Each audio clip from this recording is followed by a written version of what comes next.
Hello friends, welcome back to our channel. இந்த video பார்த்துட்டு இருக்க எல்லாருக்கும் பெரிய வணக்கம். வர்ற ஞாயிற்றுக்கிழமை செப்டம்பர் 7ஆம் தேதி பாத்தீங்கன்னா சந்திர கிரகணம் நடக்க போகுது. இந்த சந்திர கிரகணம் எத்தனை மணிக்கு ஆரம்பிச்சு எத்தனை மணிக்கு முடியுது, எவ்வளவு மணி நேரம் நடக்குது, பகல்ல நடக்குதா நைட்ல நடக்குதா, இந்த சந்திர கிரகணப்போ கர்ப்பிணி பெண்கள் எப்படி இருக்கணும், என்ன செய்யலாம் என்ன செய்யக்கூடாது அப்படின்றத பத்தி தான் நம்ம டக்குன்னு இந்த வீடியோல நம்ம பார்க்க போறோம்.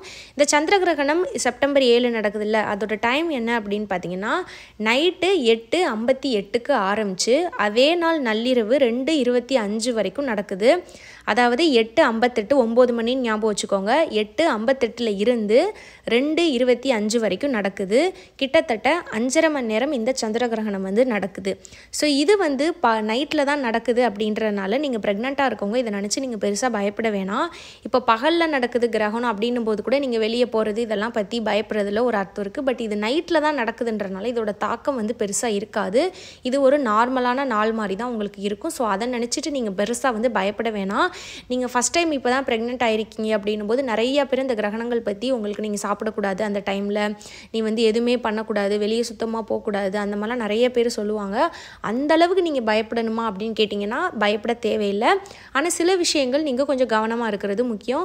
நீங்கள் இந்த கிரகணத்தப்போ பார்த்தீங்கன்னா நீங்கள் நல்லா தூங்கலாம், தண்ணி குடிக்கலாம், சாப்பிடலாம், எல்லாமே பண்ணலாம்.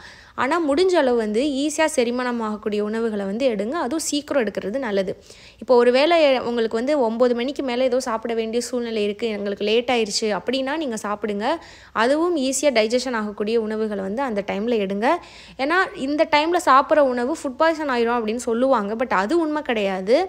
இந்த நேரத்தில் பார்த்தீங்கன்னா பெண்களுக்கு டைஜஷன் பிரச்சனை வரும் அப்படின்ற மாதிரி ஒரு இது நம்பப்படுது. நம்ம சேனல்லையுமே பார்த்தீங்கன்னா 2-3 பேர் சொல்லியிருக்காங்க, நான் கிரகணம் தெரியாமல் சாப்பிட்டேன், எனக்கு நைட்டு வாமிட் வந்துருச்சு அப்படின்னு. அது கோஇன்சிடென்ட்டா இல்லை உண்மையா அப்படின்றது நமக்கு தெரியாது. பட் அதெல்லாம் நம்ம ஆராய்ச்சி பண்ண தேவையில்லை. கொஞ்சம் கவனமாக இருக்கிறது நல்லது. நம்ம ஊரில் ரொம்ப வருஷம் அதை சொல்கிறாங்கல்ல, ஸோ அதை கடைப்பிடிக்கிறது தப்பு இல்லை. கொஞ்சம் சீக்கிரம் சாப்பிட்ருங்க.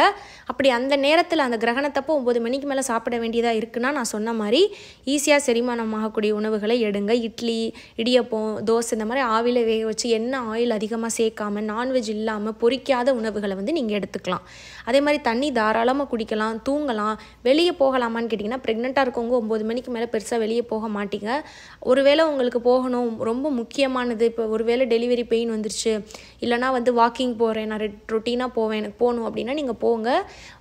வெறும் கண்ணால் மேலே பார்க்குறத அவாய்ட் பண்ணிக்கோங்க. ஷால் இல்லை துண்டு ஏதாவது போட்டு நீங்கள் வயிறை கவர் பண்ணிவிட்டு நீங்கள் வெளியே போகலாம். ஸோ இந்த விஷயம் மட்டும் நீங்கள் ஞாபகம் வச்சுக்கோங்க ஃபுட்டில். அதே மாதிரி வெறும் கண்ணால் பார்க்குறது, அந்த எக்ஸ்பெரிமெண்ட் பண்ணுறது, இந்த மாதிரி விஷயங்களை முடிஞ்ச அளவு நீங்கள் அவாய்ட் பண்ணிக்கோங்க. மற்றபடி இது ஒரு நார்மலான நாள் தான். பாசிட்டிவாக மைண்டை வச்சுட்டு நீங்கள் நார்மலாக இருக்கலாம். இதுக்காக தான் இந்த வீடியோ. அண்ட் இந்த வீடியோ பார்த்த எல்லாருக்கும் ரொம்ப நன்றி.